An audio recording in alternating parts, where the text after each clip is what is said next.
மீடியாவோட ஒரு விதத்துல எனக்கு from the other side of the table ஒரு கட்சியின் மீடியா ஸ்போக்ஸ் பர்சனா இருந்த அந்த எக்ஸ்பீரியன்ஸை வச்சுட்டு ஜஸ்ட் ஒரு நிமிஷம் கடந்த 15-20 ஆண்டுகள்ல மீடியால நடந்த மார்ப்புகளை சொல்லிட்டு அந்த கான்டெக்ட்ல ரங்கராஜ் பாண்டே அவர்கள் செய்யும் இந்த எக்ஸ்பெரிமெண்ட்டை பத்தியும் பேச விரும்புறேன்.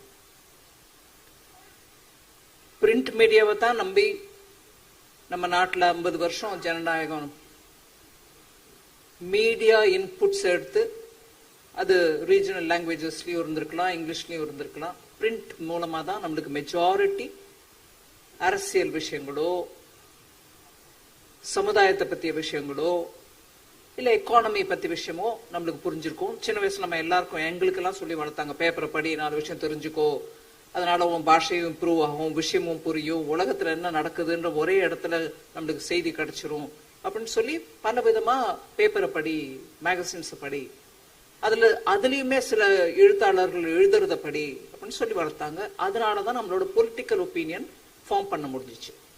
அது தவிர என்னோட காலேஜ் டேஸ் வரைக்கும் கூட பப்ளிக் மீட்டிங் போய் அட்டென்ட் பண்ணு. அரசியல் குடும்பம் இல்லைங்க எங்க குடும்பம், இருந்தாலும் பப்ளிக் மீட்டிங் போ, அவங்க எடுத்து பேசுற விஷயங்கள்லாம் தான் நம்ம நாட்டுக்கு முக்கியமான விஷயம் அப்படின்னு சொல்லி வளர்த்தாங்க. நான் போயிருக்கிறேன், நிறைய மீட்டிங் போயிருக்கேன். திருச்சியில எங்க அப்பாவே என்ன கூட்டிட்டு போயிருக்காரு. நல்ல ஒரு last major impactful public meeting நான் அட்டென்ட் பண்ணேன்னா அது இன்னைக்கு திருச்சிக்கு போயிட்டு வந்ததுனால மெமரி ஃப்ரெஷ்ஷா இருக்கு. கலெக்டர் ஆபீஸ் போற வழியில நல்ல ஒரு ஓப்பன் யார்ட், பெரிய மைதானத்துல இந்திரா காந்தி அம்மா வந்து பேசினாங்க. I have attended that meeting. அந்த மாதிரி இப்படி ஒவ்வொரு விதமா நம்ம செய்திகளை கலெக்ட் பண்ணிடணும். பிரிண்ட் மீடியா ஆர் நியூஸ் சேனல்னா ஆல் இண்டியா ரேடியோ, இல்ல இந்த மாதிரி பப்ளிக் மீட்டிங்.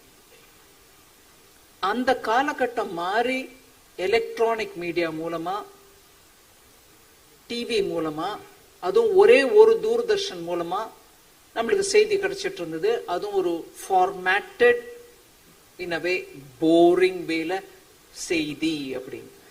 அதுல ஒரு அனாலிசிஸோ இல்ல அதுல ஒரு இன்டர்பிரேட்டிவ் வேல்யூவோ, இந்த செய்தியை இப்படி சொன்னா ஒரு விதம், அதே செய்தியை இன்னொரு விதத்துல சொன்னா இன்னொரு விதம், அதெல்லாம் ஒண்ணும் இல்லாம ஒரு பிளாண்டா நியூஸ். அந்த காலகட்டமும் மாறி when private people also started having channels, உங்களுக்கு செய்தி எப்படி வந்துச்சுன்னா அதுக்கு இன்டர்பிரேஷன் வந்துச்சு. நம்ம அதை வந்து ஒரு ஆஹா நல்ல ஒரு சாய்ஸ் கிடைக்குது, இத்தனை விதமா இதெல்லாம் பத்தி யோசிக்க முடியுது அப்படின்னு நினைச்சிட்டு இருந்தோம். ஆனா அதுலயுமே நீங்க பாத்தீங்கன்னா மெதுவா இந்த டிவினா இந்த நியூஸ் தான் கொடுப்பாங்க, இந்த டிவினா இதுதான் வரும். ஒரே டிவியில எல்லா விதமான வியூ பாயிண்ட்ஸும் வரதுக்கான வாய்ப்பை நம்ம சீக்கிரத்துல இழந்துட்டோம். ஏன்னா எல்லாரும் அவங்கவுங்க ஃபண்டை போட்டு நடத்துற டிவினால இப்படிதான் வந்துட்டே இருந்துச்சு. பிரிண்ட் இருந்த காலத்துல பிரிண்ட் ஒண்ணுதான் அப்படின்னு இருந்த காலத்துல கூட நீங்க பாத்தீங்கன்னா ரஃபா எல்லாரும் ஒரே விதத்துல போட்டுட்டு இருந்தாங்கன்னா யாரோ ஒருத்தர் தான் அதை பத்தி இன்னும் நல்ல டீட்டெயிலா அனலைஸ் பண்ணி இல்லைங்க இதுதான் விஷயம் அப்படின்னு முகத்துல அடிச்ச மாதிரி சொல்லக்கூடிய திறமை இருந்த பத்திரிகையாளர்கள் ரொம்ப குறைச்ச பேர் தான்.